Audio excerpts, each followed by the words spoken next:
want to shout out to the band who you don't know. Their name is Mr. Rooster. Check them out on Spotify. And I found out about the pitch show because I actually came to support one of the contestants. I was very curious to see what type of things people are pitching. Pitching was nerve-wracking, but it was great. It took me out of my comfort zone. An amazing opportunity for people who are beginning their businesses. This was my first time doing it, so it was an experience that I loved, I enjoyed. So motivating for me to proceed with my business. It was lovely to hear all the different ideas and all the aspiring small business and entrepreneurs. I found this show to be different from other shows like Shark Tank because number one, it was short and quick. Number two, there was a human part to it. The host was very funny. I'm looking to give people who may not have the ability to present to people who might either buy their services or products, maybe get access to money.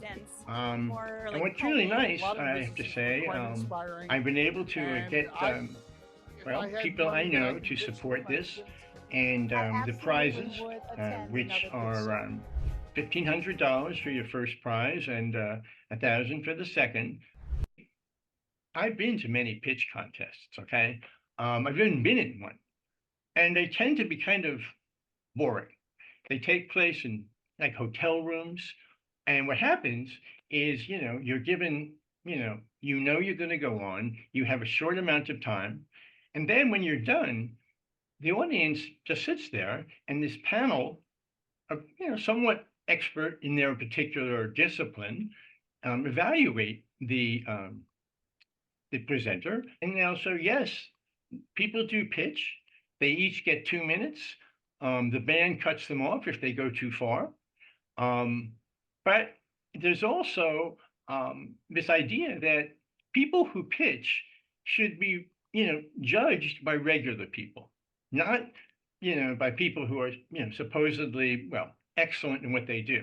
I mean, I don't know about all you. I remember middle school, jury of your peers. Remember that? So everybody voted. Regular people. They decided, who would win the money, and that's a big part of this because I wanted to, democratize it a little bit. And then the improvisation part, which is super fun for me. It begins with a series of introductions about who's in the audience. Can you spell entrepreneur? And then I would have a trivia contest. Do you know who this entrepreneur is? What you saw on the video was a compilation of like all those things. And, it's something that I've been working on, for 4 years. It's really gone from a pretty, low key, somewhat well-produced effort to now it's much, much better. And, I'm able to do things that I could not do before. To have Alan Siege here and to have you join us for a conversation with him. He graduated from Antioch in 1978, majoring in political science and theater. Along with being the creator and host of the Pitch Show, which for the past 4 years, he's also been an adjunct professor of business classes at colleges and universities around New York City.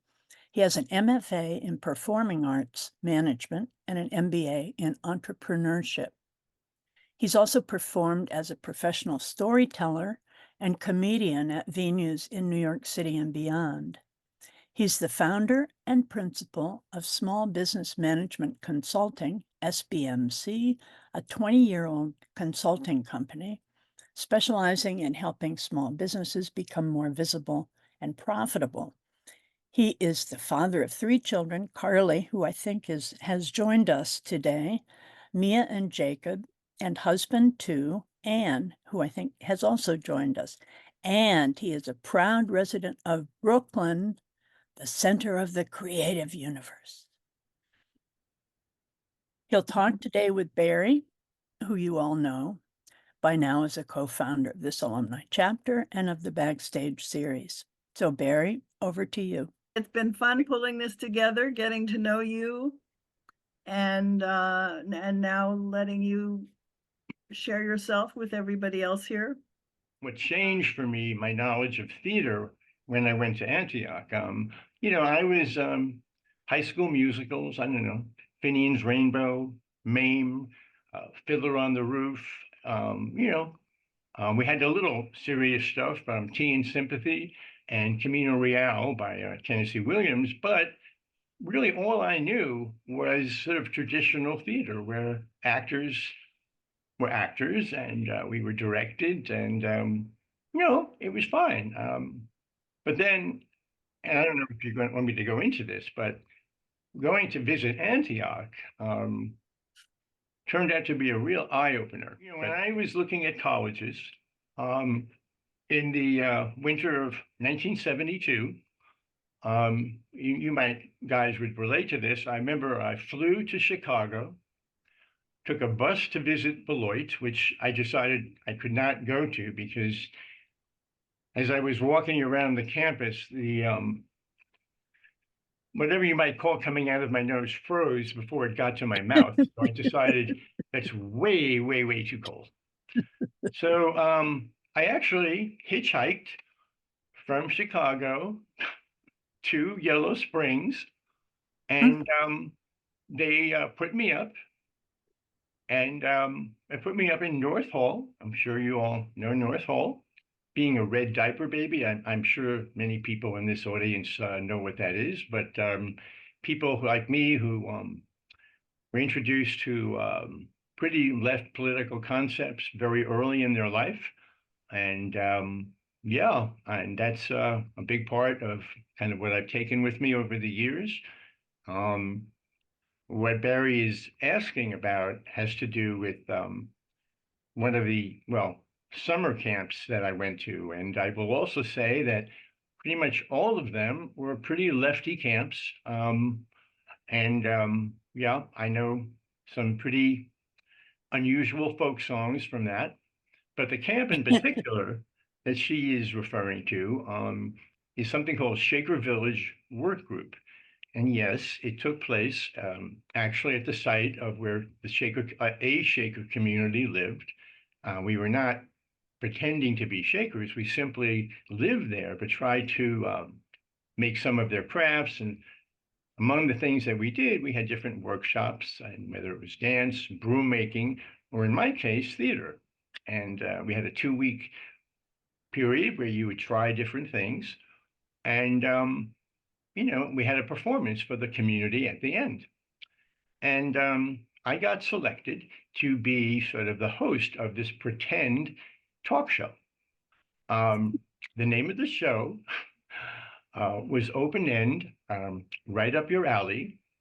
You have to understand, I mean, I'm 17 years old. I have to go to the bathroom. I open the stall and this is what I see. And I was just blown away because it's amazingly well drawn.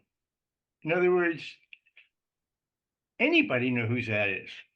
And there he is. And well, what you can't actually see is that he's not wearing anything on the bottom.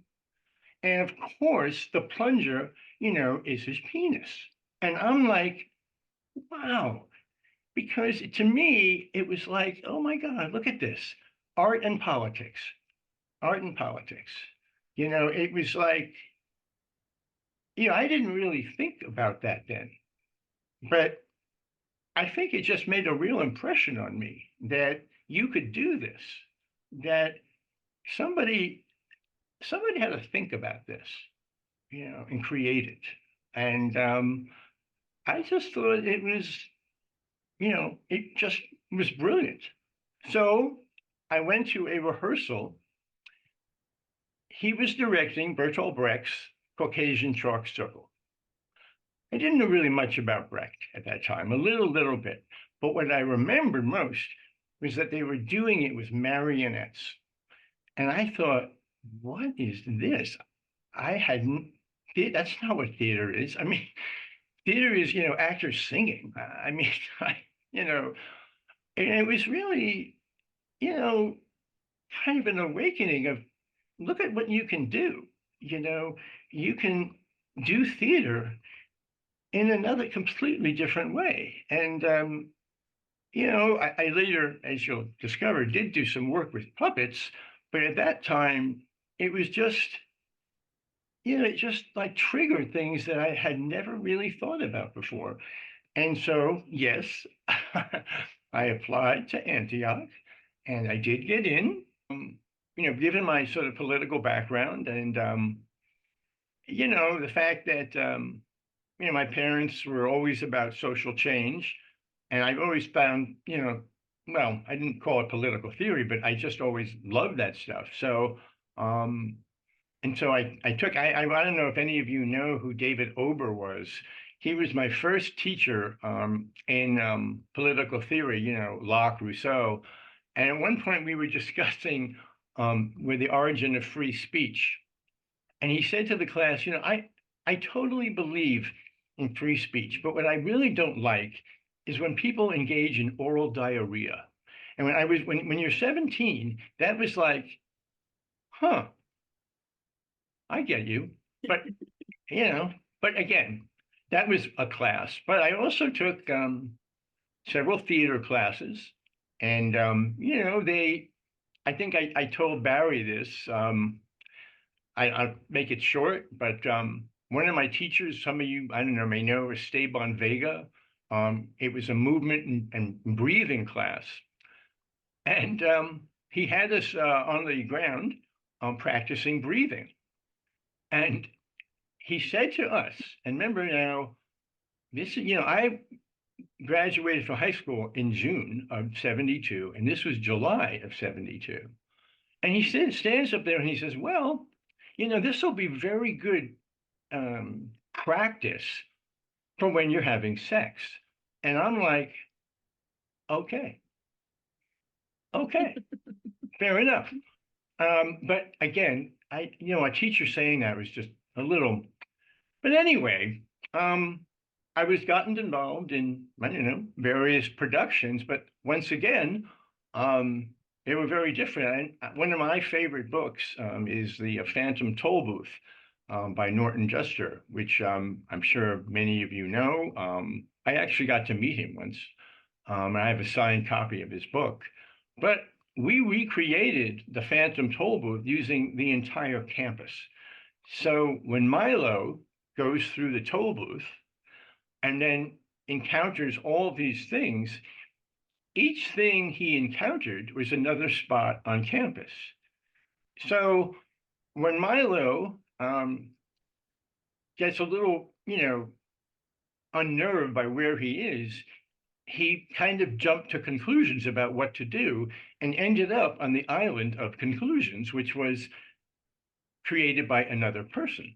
Someone, a guy named Ruben something, had us recreate a sequence based on the Beatles' Maxwell Silverhammer. And I didn't actually know that song then, but we reenacted it, not with him actually hitting someone on the head, but we made it look like they were. And, okay, theater, but then, and Vince was a part of this. As he mentioned, Vince Waldron, who's here. Later on, he and I were in a streetcar named Desire. And Vince told me that the director down in class marched us all down to, I don't know, what was the barber shop in town, and made us all get these really short haircuts, which I don't remember, which makes sense, right? But anyway, it was a very good production. Our Stanley Kowalski, I don't remember his name. He did a good job. Walter Pinkowski. Walter Pinkowski, there you go. Yes, he wore that shirt very well. On my first co-op job, I went to Hialeah, Florida, and it was the the Montanari Home for Boys, and I was a house parent, meaning I lived with these kids who were, now we think of them as on the spectrum, and it was very eye-opening. I was, the funny weird part, I was probably 2 to 3 years older than many of these boys. Um, and I encountered what I then became to understand was, autistic behavior. But it was, it's again, it stuck with me because it gave me a sense of what that must be like. My next co-op kind of went to the theater realm, and this is where I was a marionette puppeteer through Niccolo Marionettes. So this was my little piece in puppet land. However, unlike the Caucasian Chalk Circle, we would do well. My company was sent around doing the Wizard of Oz, and well, okay, so there were only three of us, so I got to do Lion, Tin Man, and Toto, and we all kind of shared. We would go and we went from town to town, all over the South, and I do mean the South. Um, I was in the tiniest of towns where people, I mean, we were celebrities. They had never seen people like us before. And I went on a talk show, I mean, a town talk show. And when we were done, people came up on the street and said, "Oh, I saw you on TV." And I'm like, wow. The other thing, yes, here I am. Don't I look great? Can you guys see my wonderful hair and those Coke bottle glasses? The thing that I took away from it, kind of Antioch style, was that, in 1973, this was like 8 years probably after the civil rights laws has been enacted. So that's really not a long time. And many of the people that places that we were going to, they had no interest in integration whatsoever. So they would create these private white academies. And we were often booked in these places. And, it's not like I had anything to say about it because, we were just told where to go. But again, I thought, wow, so this is what people do, to stop people from, well, following the law or trying to follow the law. And, it, again, it's something that made me think a little bit. And I mean, what was funny about this is that everybody was a puppeteer except the woman who played the witch. So to make her look really scary, she appeared on stage as herself. So she was giant compared to marionettes. So that's how we created a scary witch. I had this idea to recreate a sort of a piece program about Lenny Bruce, and I'm sure you all know who he was. Although I will tell you, part of what fascinated me about him was he took big chances that many comedians now just take for granted. But his whole idea was pushing what was funny by putting it out there. Not everyone thought he was funny, but I thought he was great. Anyway, so Vince and I put together a series of pieces or bits that he did. Yeah, that's me. I was, let's see, 78, I don't know, 21. Yeah, 21. Mm-hmm. Yeah. So, Great. yeah, it was a wonderful thing. A lot of it was scripted, but then there was a lot of improvisation because of what he would do, in bars where and for those of you who know, the Black Box Theater, which I think has been around forever, in the Foundry Theater, and we turned it into a club, a bar. People were serving drinks, well, beer, and trying to be so socially sensitive that when the sign that said how much it was, we had one price for everyone, which is probably $1. And then the other sign said, well, for those of you who are under or unemployed, It was 50 cents. Performing by myself, and putting that all together, which took all sorts of stuff, Vince, but other people who helped me, just make it happen in all sorts of ways, was a great, a great experience that I think I have taken with me since then. Yeah. So I did stand up in like some people do, where you just, you show up and given, whatever it is, usually late at night, and you do what you want to do. But what Barry is referring to, so some of my bits, one of them was, I think I may have, or she may have said that I worked at the New York State Attorney General's office in the Consumer Frauds Division. And, we were always looking to find things that were not, not right for people. Or I also was a Vista worker after Antioch, where I worked for an organization that was trying to challenge Con Edison, the big utility company in New York City, about how, the rates were just horrible, and it made it really difficult for people, to, do we eat or do we, pay Con Ed? So I had this idea as a bit, which I did, was what if Con Ed not only, regulated and sold electricity, but they regulated and sold air. So I created this company called Con Air, but the idea was, what would it mean if they could actually, sell you the air you breathe in your apartment? Rather, because I want to move on to other stuff. But Okay. in 1980, you got an MFA in Performing Arts Management, and you began working as a fundraiser for nonprofit arts organizations. Fundraising for the arts was kind of interesting combination. When I got the MFA in Performing Arts Management, we had internships in areas that you were interested in, and so I got one in a very alternative space in New York City called PS 122 or Performance Space 122, and so I was fundraising for a very well, let's put it this way. The tagline for PS 122 was the petri dish of downtown culture. And it was literally where people doing all sorts of truly wacky things got a chance. And, I had to raise money with the executive director to support this.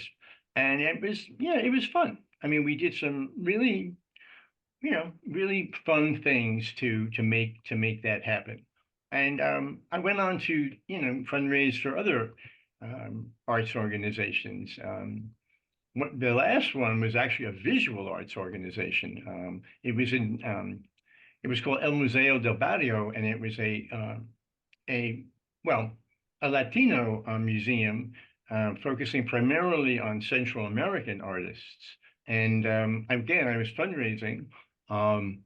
That was an interesting experience, I will just say, because I probably was the only Anglo working there, and I sort of had to, figure out how to learn some stuff that I didn't know in order to fundraise for it. And but they did some great work. I remember I was just sad they made one exhibit literally of the history of the bodega, which is a really interesting thing if you're ever curious about it. But what happened was that's when I was, a full-time person. And then, as Barry said, I left and started doing some things on my own as a fundraiser. And I tended to work with small social service agencies or some arts organizations. And I did that for a while. I just decided, businesses were not the enemy. I grew up with, whoa, no. My wife and Carly know this, but I'll just tell you super fast. One of the biggest impressions from my family that I had was I remember showing my mother this button that everyone had. War is unhealthy for children and other living things. I'm sure you all remember it. And I thought this was the coolest thing ever, right? And I showed it to my mom. And she looked at me and said, okay. it's a very nice button, Alan, but you should know that capitalism can make a buck off of anything. And to this day, well, I have never forgotten that. And it has left me with not the nicest perspective on big business. But smaller business is not like that at all. Small businesses actually have missions. They actually want to do stuff in the world.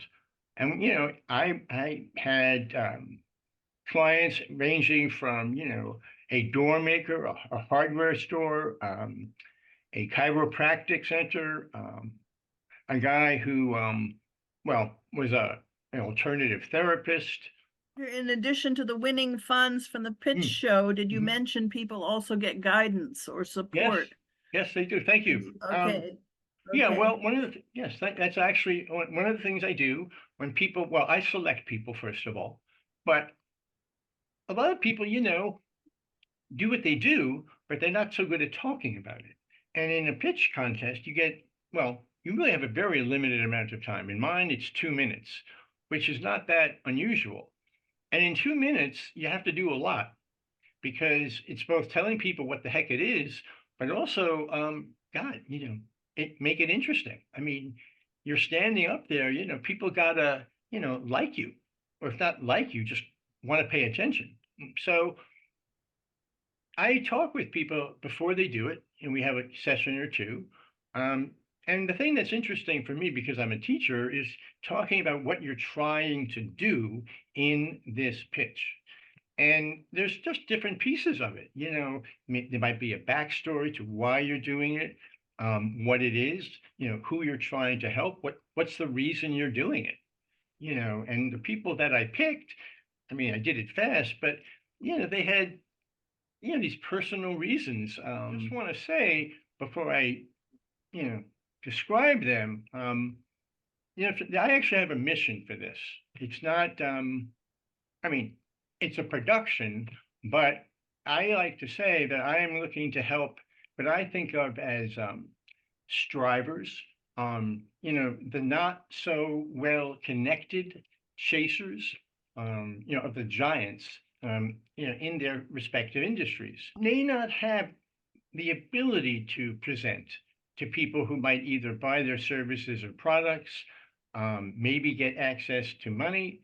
And what's really nice, I have to say, I've been able to get, people I know to support this, and the prizes, which are $1,500 for your first prize and $1,000 for the second. They come from anonymous donations, and that's a really nice thing because for a lot of people, that's a fair amount of money when you're starting out, and that was important to me to be able to do. But the other thing, and this is where I just want to draw the connection, between something like, Death Squad's piece and this is, I've been to many pitch contests, okay? I've even been in one, and they tend to be kind of boring. They take place in like hotel rooms, and what happens is, you're given, you're going to go on, you have a short amount of time, and then when you're done, the audience just sits there, and this panel of, somewhat expert in their particular discipline, evaluate the presenter, and maybe they'd win money, but maybe they would just get assistance from one of the panelists, and it was fine. And I mean, but I just found it like, I don't know, why would you go to this unless you had some really, you wanted to be an entrepreneur? Anyway, so here where I just came up with this idea, and it evolved from, I don't know, the pitch party to what now is called the pitch show. And so I decided I'm going to just mess it up a little bit. And now, so yes, people do pitch. They each get 2 minutes. The band cuts them off if they go too far. But there's also this idea that people who pitch should be, judged by regular people, not, by people who are, supposedly, well, excellent in what they do. I mean, I don't know about all you. I remember middle school and jury of your peers. Remember that? So everybody voted. Regular people, they decided, who would win the money. And that's a big part of this because I wanted to, I don't know, democratize it a little bit. And then the improvisation part, which, is super fun for me. It begins with, a series of introductions about who's in the audience. Can you spell entrepreneur? And then I would have a trivia contest. Do you know who this entrepreneur is? And if you knew, you got a prize. And I'll just tell you that the most recent one, it was called the Back to School show. That was the theme. And the winners of the trivia contest, the first prize was a Jaws lunchbox with a thermos. And and the second prize was a vintage pencil case. And then in my most recent show, which was about Black Friday, right? The first place prize was a shopping cart, an actual miniature shopping cart. And then the second place prize was a Black Friday bingo game. So what you saw on the video was a compilation of like all those things. And, it's something that I've been working on, for 4 years. It's really gone from a pretty, low key, somewhat well produced effort to now it's much, much better. And, I'm able to do things that I could not do before. But again, what I was gonna But read to Alan, you. Yeah. Alan, Yes. you're running up against the clock. Okay, let We me need just to- do this real quick. Real Okay. quick, just to give you, I'm not paying attention, but anyway, they're just real quick about some of these people. One was a guy who created something called Wordy Toys. All this was a toy that had on one side a picture, say, of a carrot, and the back was a written word so that you could teach your kids to read. Another woman, she was tired of having to buy so many shoes, so she created the chameleon shoe that you could change really quickly. A wonderful fashion designer who has gone on to do great things and gave me a jacket to wear. Anyway, all I wanted to convey to you is that the people that I try to find, again, are representing kind of this vision mission that I have. And Right? that's So you right. can vote on the winner. Yeah, Do you that's have, great. I'd love to, do we have time for questions if you have any? I mean, I know I talk a lot, but can we? Pete Seeger was the wedding singer at your parents' wedding. Yes, that Is is that true. true? 1949?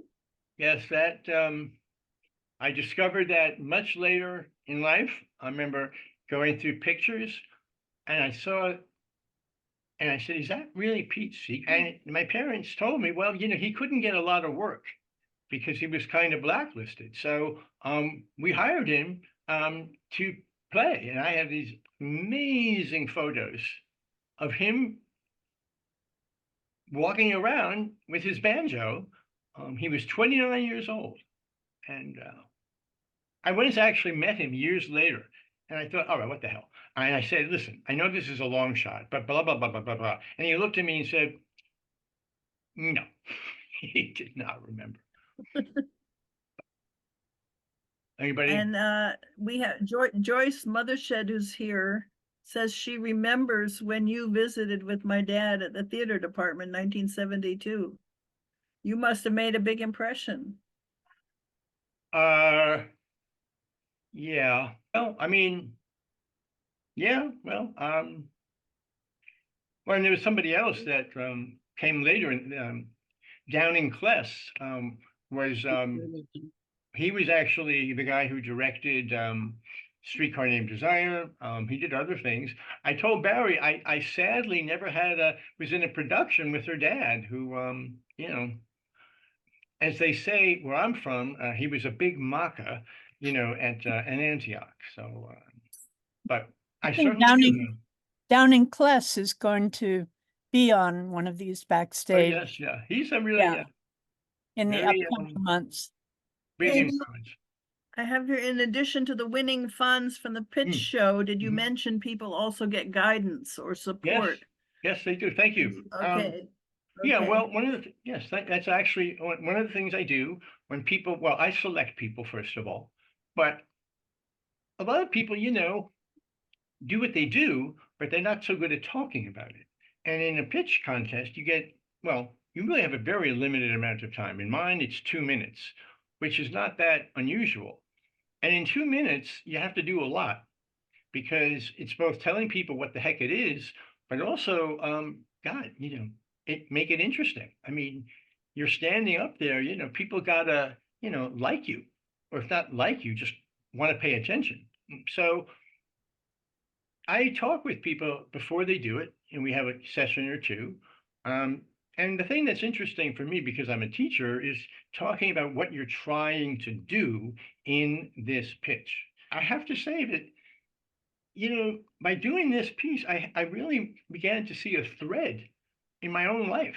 And it's been really, that's been a big deal, because it's like I kind of know where I'm coming from.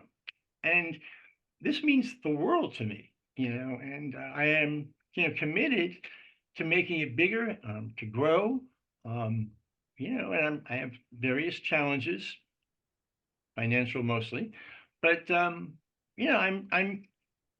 it's going to get bigger, and I really hope you can come to the show if you're in New York. Well, I think people are leaving, so maybe we should. Yes, I Thank you, think we guys. need to say goodbye. Thanks, Thank guys. you. Thanks a lot. Don't be a stranger, Alan.